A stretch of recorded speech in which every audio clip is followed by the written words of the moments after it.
to The Lock Shop with Nielson and Hustler.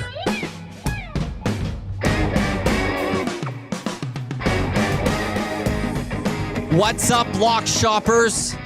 This is The Lock Shop presented by Play Alberta right here on your clear choice for Edmonton Sports. Edmonton Sports Talk. We too are proudly presented by Play Alberta.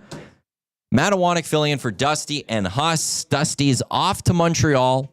As out in Montreal, he'll be calling the CFL Friday night football game tomorrow as the Owls will be hosting the Toronto Argonauts. Huss, he's out just outside of Toronto as it's the RBC Canadian Open underway at TPC Toronto. First round action at the end of the Hangouts. Canadian Taylor Pendrith was atop the leaderboard. Canadian Nick Taylor were just a shot back. That still remains to be the case. Pendrith is done for the day, as is Nick Taylor. Both Pendrith shooting a 65, Nick Taylor shooting a 66. As for Shane Lowry, I know has not teed off yet. I don't know if Rory McIlroy, I'm just looking right now. Has McIlroy teed off yet? He might have teed off yet. Or teed off. Why don't I see Rory here? There he is. He's +1. He finished +1 today. Ooh, rough day for Rory. Shooting a 71, 1 over. Started the day off with 2 birdies, bogeyed 8, 9, 12, and 17, and then birdieing 18. The heavy favorite coming into this tournament. He currently now sits 6 shots back of the lead. We will definitely be doing a little more RBC Canadian Open. We'll look at that as this show progresses. We will talk Stanley Cup final. We will be talking CFL best bets. Dan Ralph of the Canadian Press. I'm going to have him join me at 11:20. We'll look at the 4 matchups of the Canadian Football League that get going this weekend. It starts tonight. The season gets going out in Regina as Saskatchewan plays host to Ottawa. Maybe we'll look at the NBA Finals as well. Reminder of the promo codes for the month of June here on with ESPN at Play Alberta, playalberta.ca. Download the app. Experience all the excitement of the casino in the palm of your hand. Download the Play Alberta app today. If you use promo code EST Casino, when you deposit 20 or more, you will get $50 casino bonus, or you could deposit 20 more and get a $50 free sports bet using promo code EST Sports. Also, with our wonderful partnership with Play Alberta, we have the EST Specials. If you head to Play Alberta or you open up the app, it'll just say EST Specials. On the website, it's on the side. On the app, it's right near the top. Right now, we've got, the Lock Shop Partner Parlay is up. I will explain it after we get to Dan a little bit later. But this is, for anyone that was listening to the Lock Shop on Tuesday when Huss and I, we kind of built this out, although I had to make a little bit of an adjustment to it as the week went on. But right now, what Dusty has up there, it's the early bird bet, Ottawa Redblacks +3.5, and the OKC Thunder -5.5 points. That's +166. Dusty's play of the day is Holmgren 17+ points. That's -122. Keep it locked also later today. Keep it locked to Play Alberta, but there'll be Jay's play of the day. And we will have the grandest parlay that will come up as well once Big U texts me that. I'll send it off to Play Alberta, and we will get that posted for you there. The nasty chat is going. You could also message us, Paris Jewelers inbox, 780-218-9999. I don't know how much your feelings for the series of the Stanley Cup Final has changed after Game 1.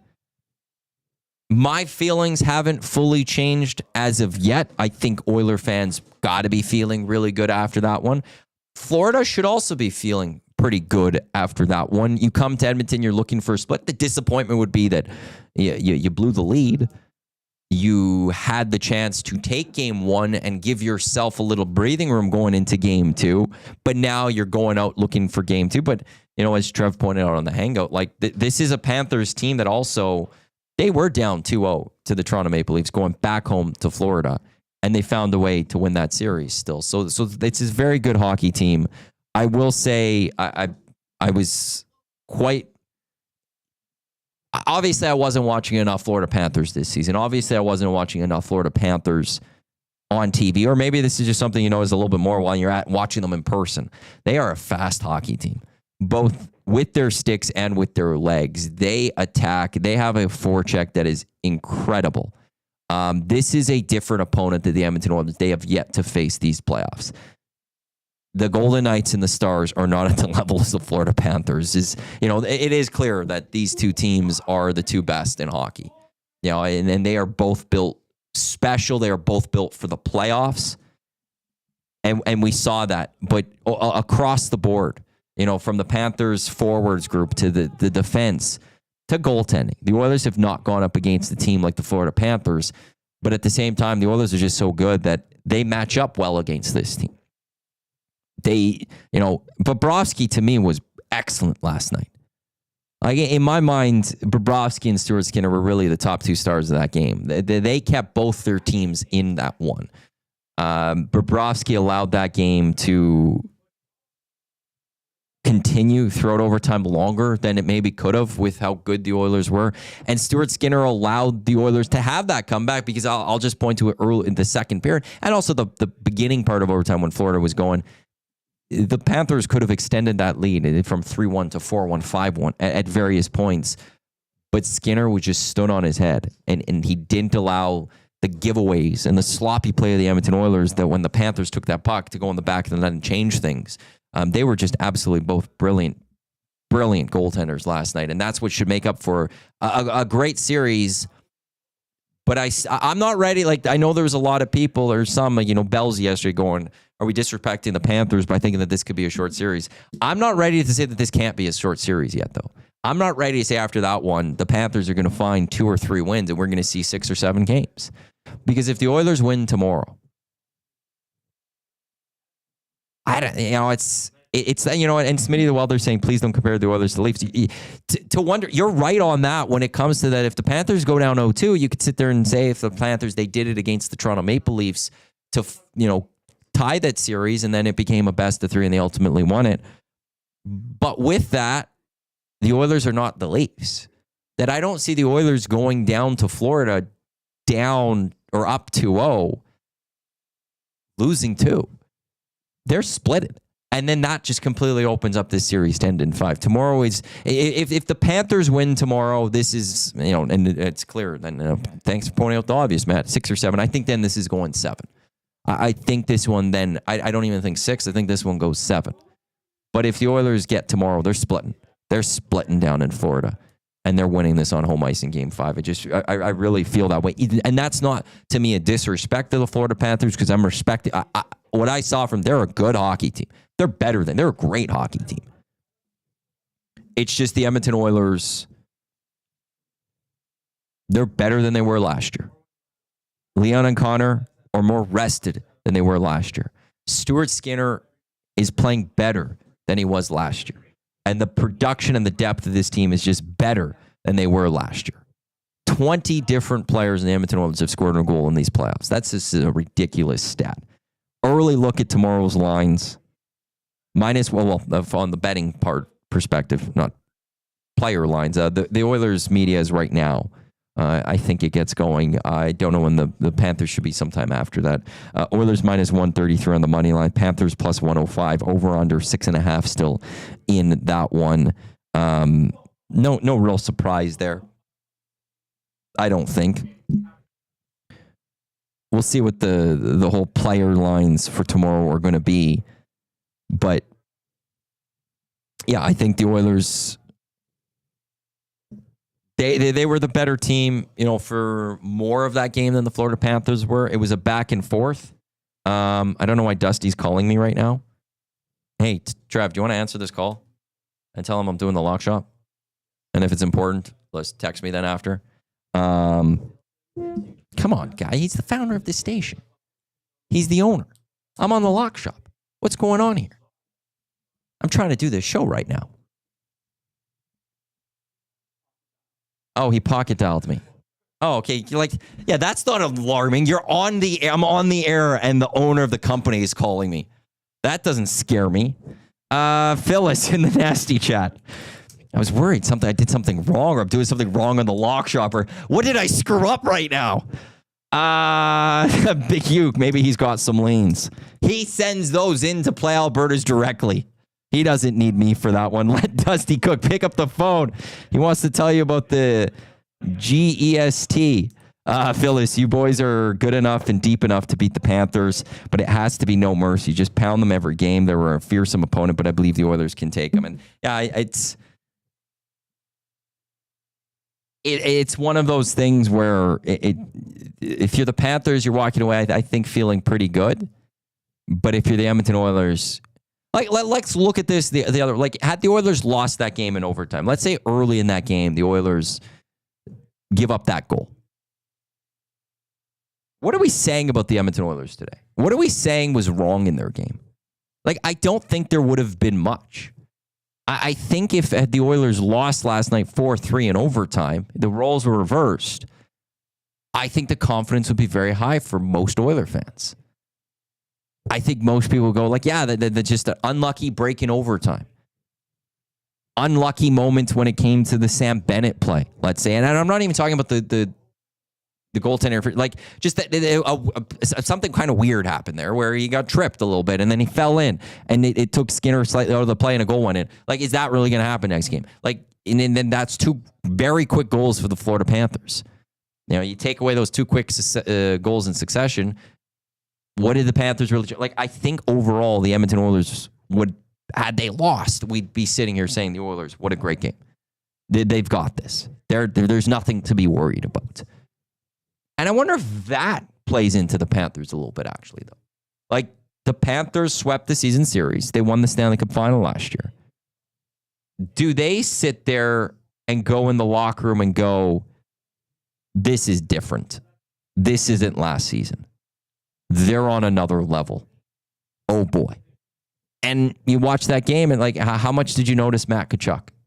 That's the one a few times that game I'm sitting there going, is he out there? And I know he's banged up.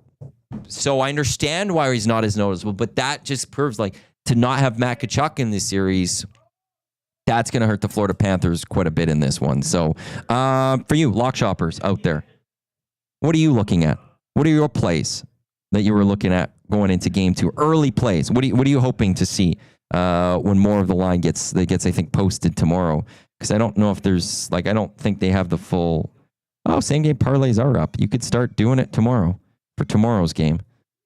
What are you looking at early? Where's your early thoughts going? 780-218-9999. Play 780-218-9999. That's the Paris Jewel Gym Box. You can jump into the nasty chat. I'm just looking at Play Alberta right now myself and see whatever I can go find.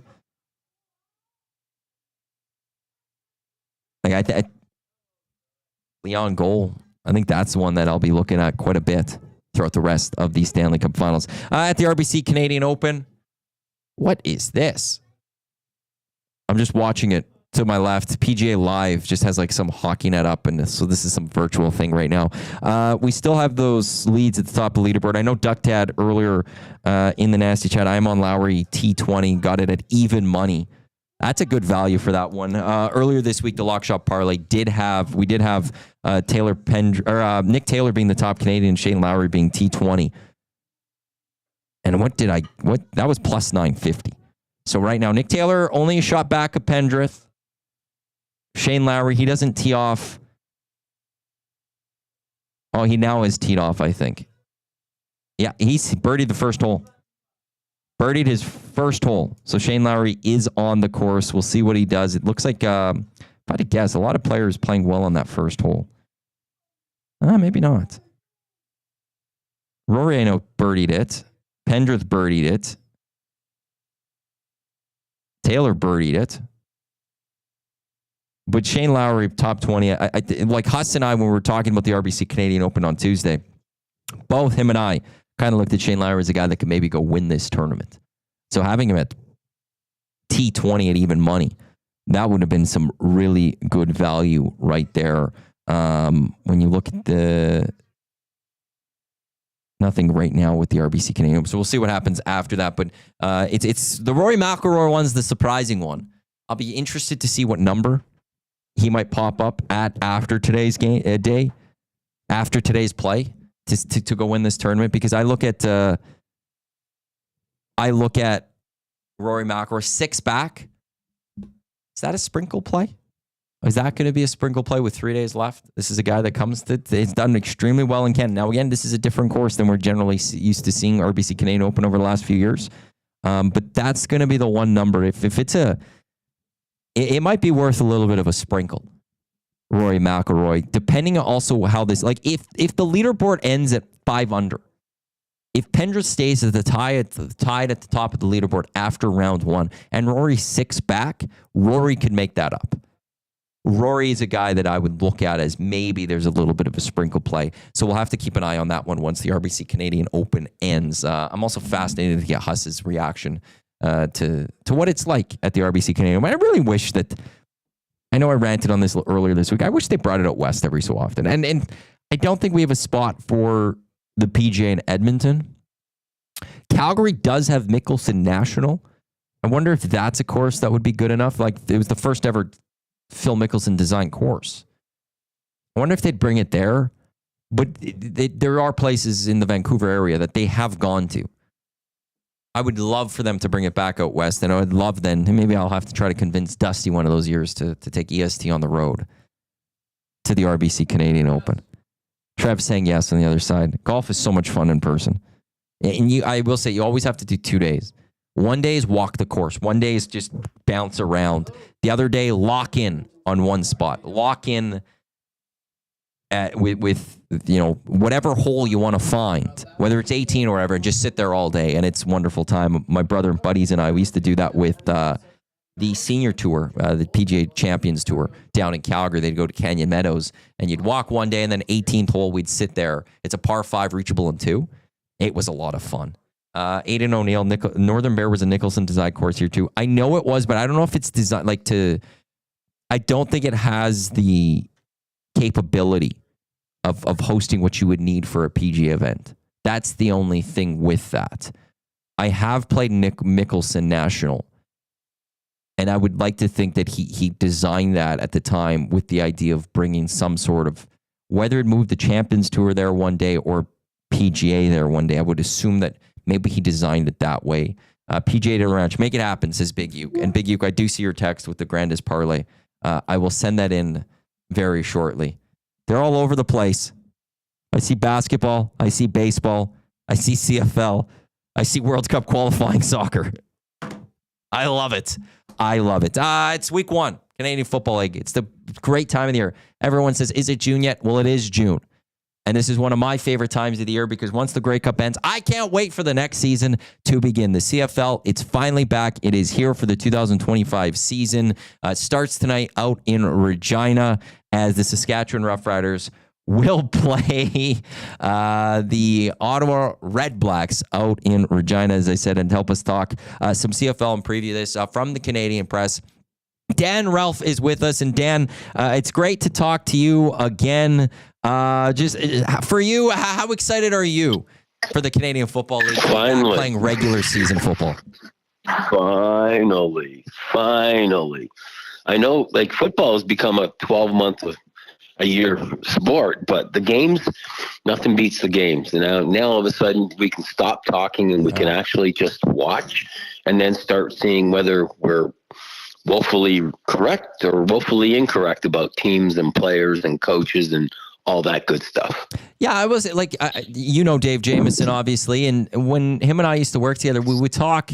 And Dave always pointed out that the NFL became a 365 league. And he was always in the discussion. It helps lead to the boom and the popularity of the NFL. And he always said, like, the CFL was just like, they'd have the Grey Cup, you'd have a couple days for coaching announcements, and then outside of free agency, it kind of would go away for the offseason.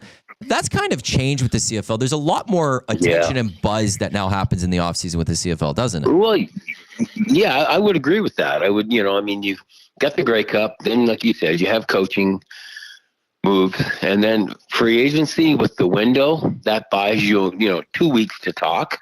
Then you have free agency. Then you've got the up here anyway, we have a regional combine, and then you have the national combine. Then you have the NFL draft. Then you have the CFL draft, and then you have rookie camp. Then you have training camp. Training camp 2 weeks, and now we're at a game. So I like it. People don't understand when I explain to them that. They say, you must go into hibernation during the off season. I went, no, not quite. Not quite. I'm probably busier during the off season than I am during the season. So, that's cool. I'm good with that. Oh, likewise, I could talk CFL all year if I could. Let's look at these matchups this week. And tonight's a very interesting one. I think two teams, for me, that there's a lot of expectations going into this season. The Saskatchewan Roughriders were a wind away from, the wind play between Winnipeg and Montreal from possibly winning the West last year. Trevor Harris is returning with the Roughriders this season. And the Ottawa Redblacks with Drew Brown, they bring in Gino Lewis, they bring in William Stanback, Tommy Condell to run that offense. What are you expecting from today's matchup when you see this matchup on paper between the Redblacks and the Riders? Well, I mean, I like the fact that both teams have their starting quarterbacks. Like they've lasted training camp. They're healthy and they're going to go. I love Trevor Harris. I do. But the last 2 years he's been hurt. He's 39. And so you hope he can last in 18 games. I think their fortunes ride heavily upon that. There's a reason why Jake Meyer is available and was available to be a backup. So I'd be concerned about that, keeping him upright. AJ Ouellette looks good. I think, when he's healthy, he can give you a solid running game. But, I'm sort of taking the wait and see attitude before I start anointing, in my mind, the Riders are a Grey Cup contender. Do I think they're going to be a force in the West? Yeah, I think they are. But I think all 5 teams in the West are going to be, jostling for position. So we'll see. And I mean, home field to me means a lot. We'll see how many people are in the stands, right? Like there's I want to see 35,000. That would be great. As for Ottawa, again, another off season where they're busy getting, different pieces. I like the addition of Gino. I like Drew Brown settling into a second year. I like William Stanback. I like that acquisition. But, when you have new faces on an offense or new faces on a defense, it does take you a bit of time to gel and a bit of time to get going. I like Ottawa's defense, although we'll see if Adarius Pickett can pick up where he left off, right? So I like it. I think it's a great game to start the season off because you have the potential for a very, very offensive-minded game, but then you also got, to me, an Ottawa defense that can get after the quarterback. So we'll see. We'll see. Tomorrow night in Montreal, it's the Davis Alexander era beginning with the Alouettes as they move on from their former Grey Cup winning QB and MVP of the Grey Cup, Cody Fajardo, who was traded here to Edmonton. Going up against the Toronto Argonauts, who won't have Chad Kelly to start, as he's still making his way back from the injury of last season. And the Argos, John Murphy, he has no problem making changes. A lot of new faces, a lot of old faces gone, and new faces brought in. How do you look at this match? Do you give the Argos a chance early this season to match up against what should be a very good Montreal Alouettes team yet once again? Yeah, I think that Alouettes defense is going to present a lot of problems for Toronto's offense. The two linebackers, Sankey and Beverette, just by themselves are a pretty good duo. But I was ready. I'll be honest. I was ready to. I wasn't ready. I did give up on Toronto in the Grey Cup. I thought, hurting with Chad getting hurt, that I thought Nick would do a decent job. I didn't expect him to do the job he did. And I certainly didn't expect that defense to do the job it did against Winnipeg. But I give them a puncher's chance, certainly. I just think there's a lot of change, especially on defense. We're just looking at it. They're down 7 starters from the Grey Cup game and an entire defensive line. And, excuse me, they led the league in sacks last year and were able to generate a lot of pressure with their front 4. Well, all 4 of those guys are gone. And, the guy coming back, Derek Parrish, he's a second-year player. He had 6 sacks, and now he's going to start. And I don't mean this sarcastically, but I couldn't tell you who the other 3 guys are. I like the addition of Cam Judge in the middle at linebacker with Wynton McManus, and I think the world of Wynton McManus as a linebacker and a leader. And, but when you lose Deshaun Amos and you lose Royce Mechie in your secondary, those are two big holes to fill. And, I think we don't know what to expect from Davis Alexander. He was 4-0 last year, but he's the man now, right? And so we shall see. And I think Montreal's defense has the ability to keep Toronto's defense in check, to give Alexander time to find a way to win the game. So I would expect Montreal to win the game. I don't think it'll be I don't foresee them walking away with it, but I do expect Montreal to do enough to win. We're speaking with Dan Ralph from the Canadian Press, previewing week 1 of the Canadian Football League season. Okay, Saturday, it's a doubleheader. The first game, I don't know what to make of it. You got the Hamilton Tiger Cats, who still led by Bo Levi Mitchell. They at a point last year, they almost like, they was like, oh, can they make the playoffs? And then fell off. But they bring in Kenny Lawler. You got the Calgary Stampeders, who weren't very good last year, but they bring in Vernon Adams Jr. They have a pretty looking good receiving core with Reggie Bagleton and Dominic Rhymes and Tevin Jones. Yeah. And early in the season, it's hard to judge any of these games early in the season because, training camps, you really can't go off of training camp. So what are these teams going to look like? And I feel like these two teams could be evenly matched. How do you see this game playing out, and who do you give the edge to right now as you look ahead to Saturday? I think, I think Hamilton is going to, their offense is going to pick up where it left off last year. Okay. I expect them to be as good as they were last year, and maybe a little better because of what Lawler and Woltarski will bring. I tell you, the guy that I'm really anxious to watch is Greg Bell. Yeah. He's going to be the everyday starting running back there. And I was a huge James Butler guy. I think James is phenomenal. And yet this guy just brought a different dynamic to the backfield. And when he can make a guy like James Butler expendable, I think you stand up and you take notice. So I think Bell can do a lot of things. And you watch, if he gets into the second level, you just watch. The guy can kick it up into a second gear and make himself that much more difficult to get to. So I saw it at training camp, and I just looked and went, holy smokes, look at him, his legs just don't stop. And we make a lot about Kenny Lawler, but Woltarski, let's not forget Tim White. And Tim White's he's an elite receiver. And let's not forget about Keandre Smith, who's also came into his own as a Canadian, young Canadian last year. So they've got a lot of weapons on offense. The question with me for Hamilton is, can they stop anybody?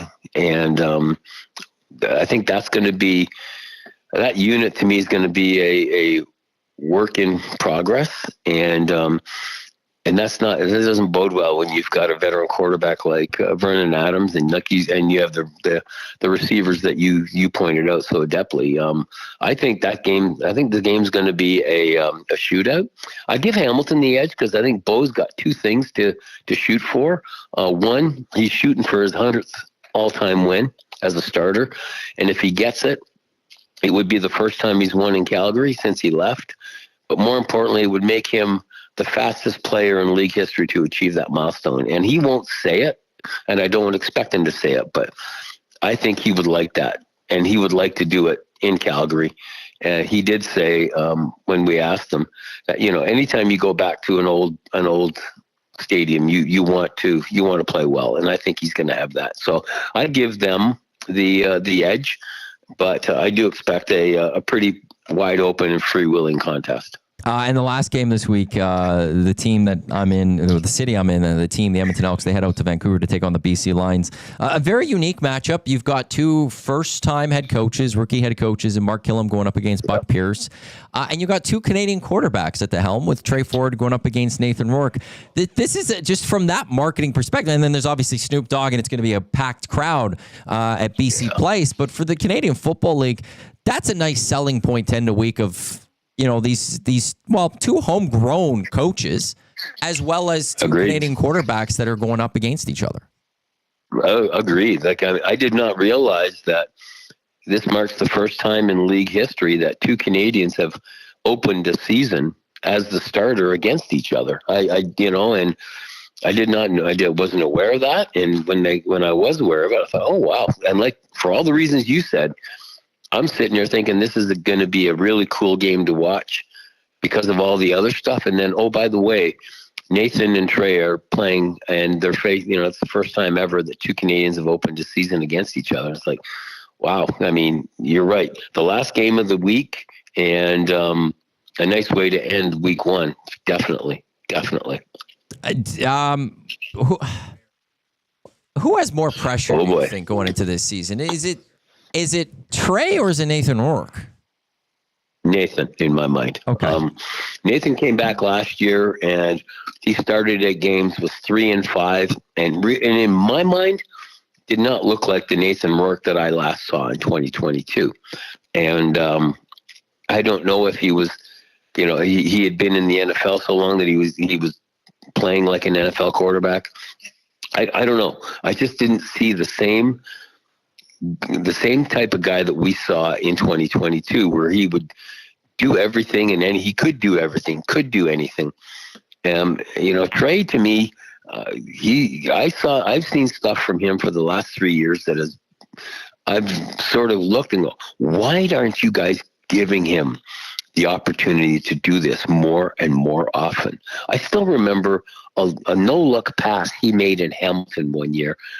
And nobody in their right mind should have made that pass. He not only made it, he completed it, and the receiver went out of bounds. And I'm just looking like, wow. And yet, that year he was back on the bench, and he just does stuff like this that you just marvel at. And I love the fact that he's got the security of a 3-year deal. I think he's got the security that they're going to allow him to make mistakes, but they're also going to allow him to be brilliant. And I'm really looking forward to that. I think if he's not looking behind him and can play worry-free, I think we're going to see stuff from him that you and I are going to just go, wow. I really do. And I love Cody, but I don't envision Cody Fajardo getting on the field unless Trey gets hurt. Last one for you, Dan, there. And I know there's a lot of Elks fans that do agree with you on that, and we're clamoring for Trey sooner than this, but glad that he's finally getting the opportunity.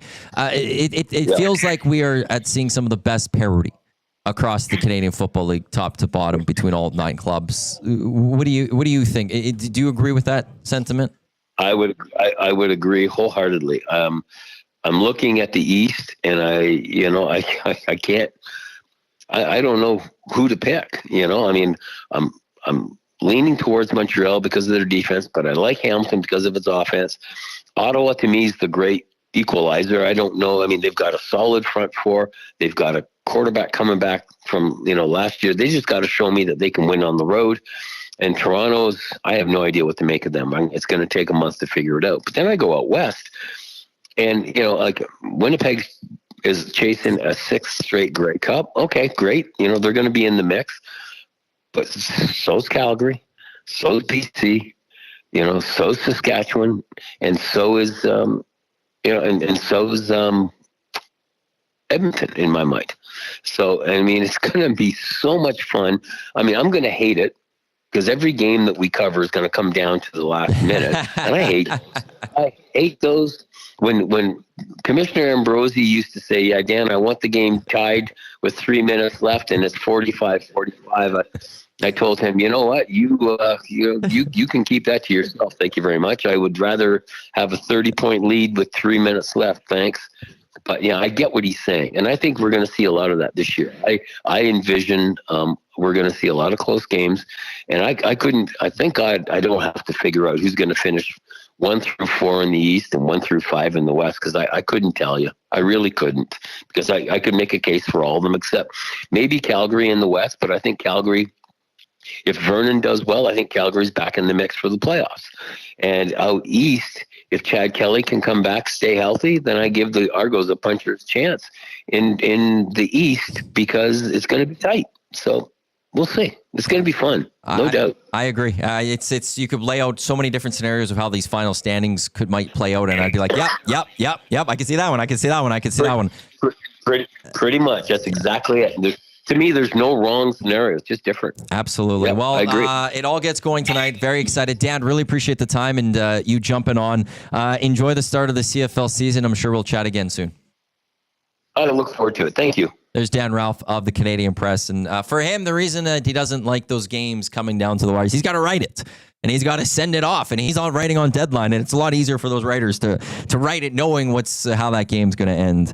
But the CFL, like last season, I forgot what the number was, but it was a ridiculous number of... It was over 60% of the games, I think, were coming down to the final 3 minutes.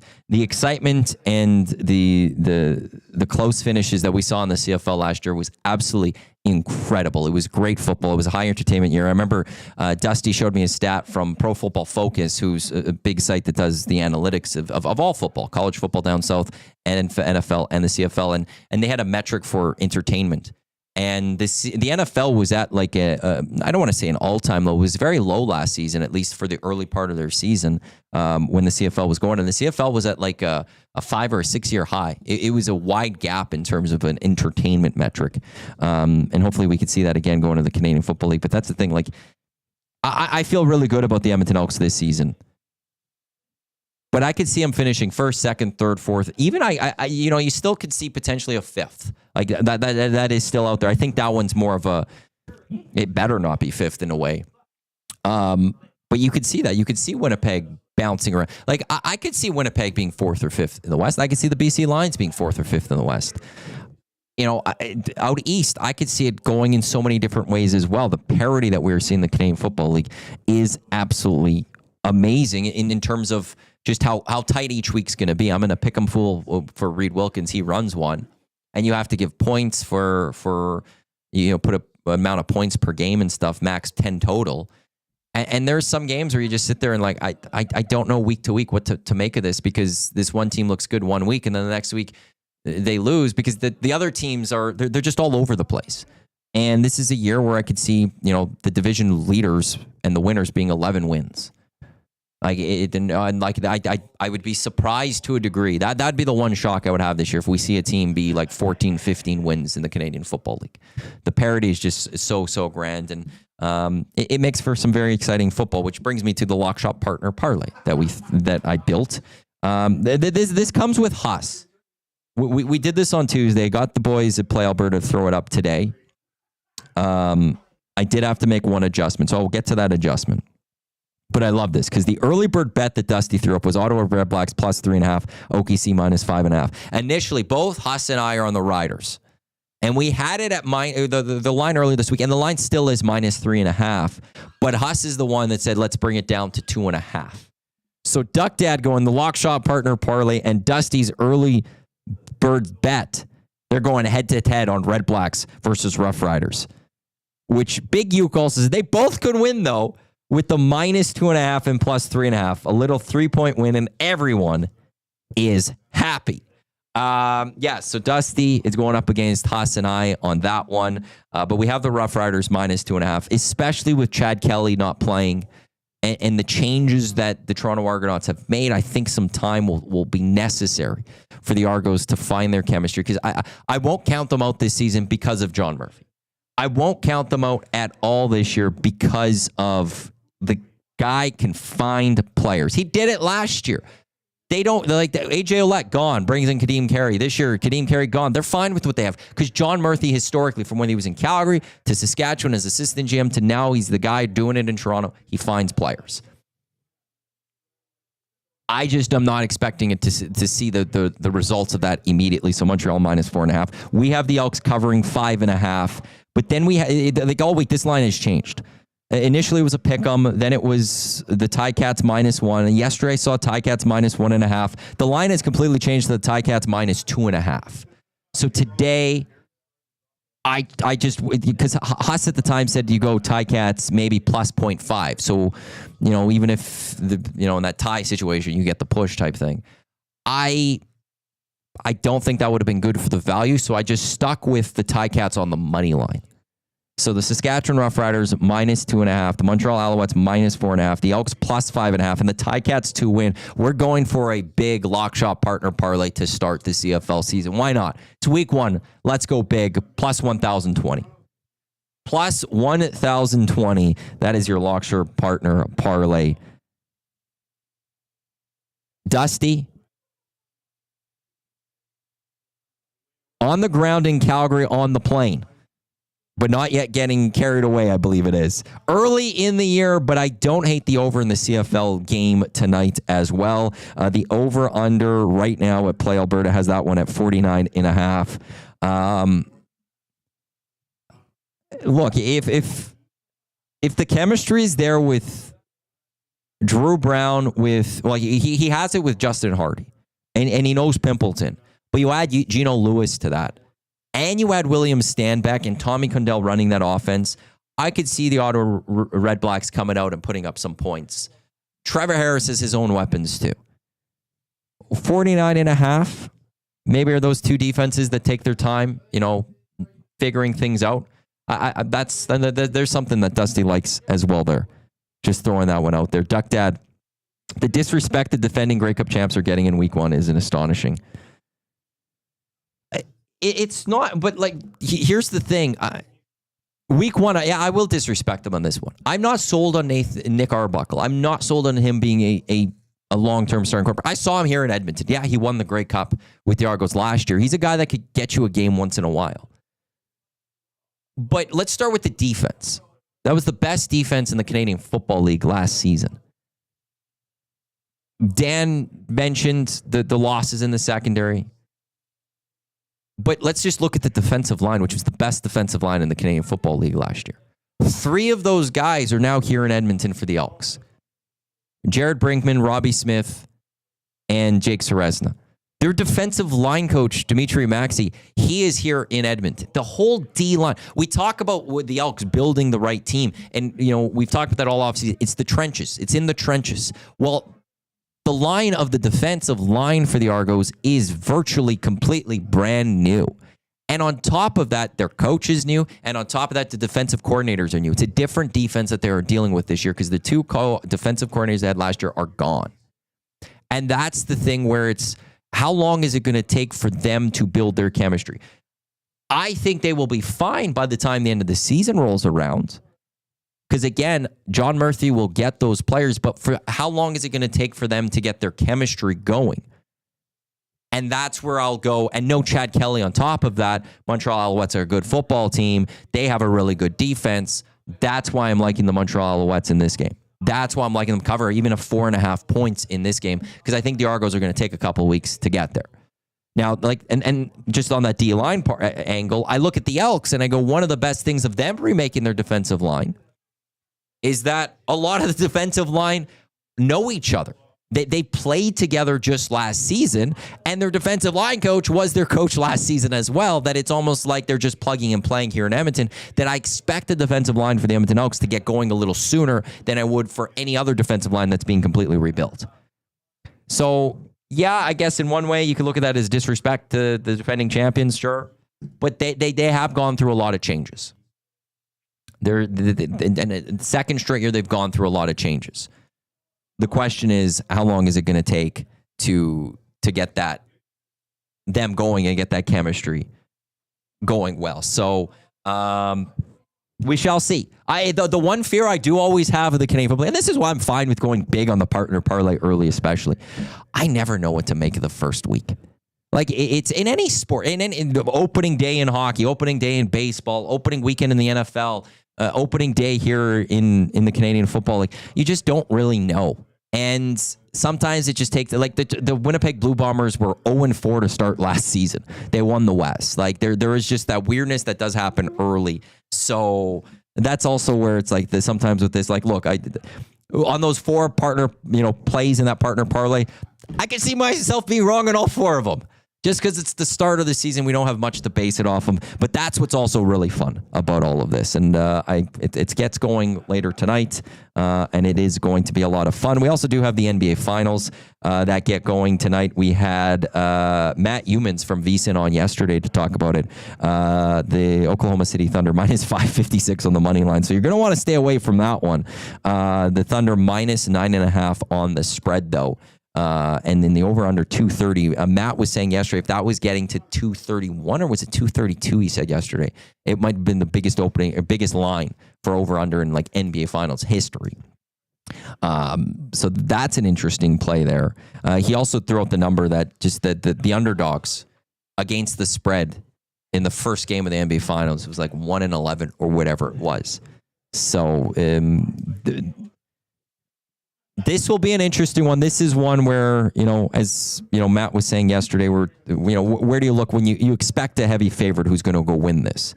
Many people expecting the Oklahoma City Thunder to go win this. Where do you see the value? And he went, if in something like that, you do look at the correct series. And OKC, I think you hear it a lot. OKC in 5. That's plus 225 right now. A sweep's plus 250. OKC in 4 is plus 400. If you're looking for any of the Pacers wins, if you want to correct it, predict it correctly, in 6 is plus 1,200, as is in 7. The Pacers to win in 5 is plus 3,000. Them to sweep is plus 4,000. But if you want an outright picking on the Pacers to win this series, if you think Pascal Siakam and Halliburton are going to do it, you're going to get unbelievable value right now at plus 500. The grandest parlay is up on EST now. Plus 745. That is what has been created. Here's what they have come up with. Argentina to win. It is World Cup qualifying down in South America. They are taking on Chile. They have Argentina to win on the money line. SGA over 46.5 points plus assists plus rebounds. So combined points, assists, rebounds over 46.5. The Riders to win on the money line, and Langford over 0.5 hits. That is plus 745. We've got it. The EST specials, daily specials, they are filling up quite nicely right now for today on Play Alberta, playalberta.ca, or download the app.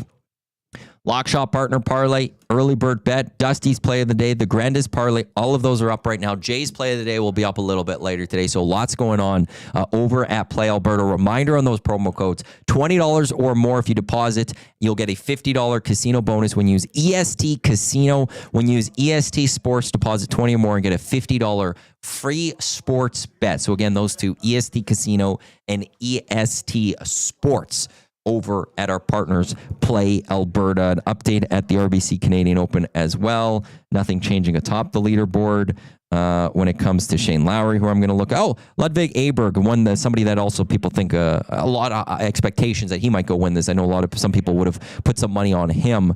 He's 2 under. He's final. He finished shooting a 68. Shane Lowry, he's 2 under through 3. He's sitting at T19 right now. So there's another one to keep watching. A reminder that Rory McIlroy +1.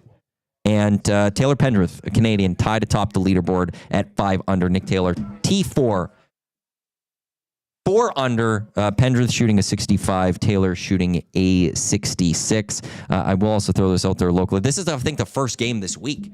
But we got Tecmo action right now. Jay taking on Hernan. What do we got? Eagles versus Bills. First quarter action, Hernan versus the glue guy. That is happening. Maybe one day we'll be able to work with Play Alberta to get some odds on that one. I highly doubt that one, but wouldn't that be something? Anything else? It's football wise. I just wanted to wrap up the CFL here because it's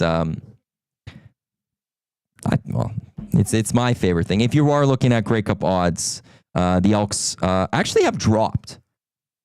This number at the start of training camp was plus 1,200. It is now plus 2,000 for the Edmonton Elks to win the Grey Cup. For the Edmonton Elks to reach the final, it's plus 450. I know at times we have, when Huss is here, especially, we got the Winnipeggers out there. The Blue Bombers plus 400 to win the Grey Cup. They're plus 225 to get to the Grey Cup game. In terms of MOP, there has been movement from earlier this week. Earlier this week, Chad Kelly was the favorite, followed by Nathan Rourke. Bo Levi Mitchell now is the favorite to be the MOP of this CFL season at plus 400. Chad Kelly dropping to plus 600. Nathan Rourke staying at plus 750. I really like Nathan Rourke at plus 750 because if he refines his form that led him to go to the NFL, he's winning it.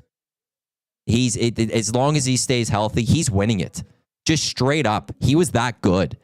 That you're getting, like, to me, there's value at plus 750.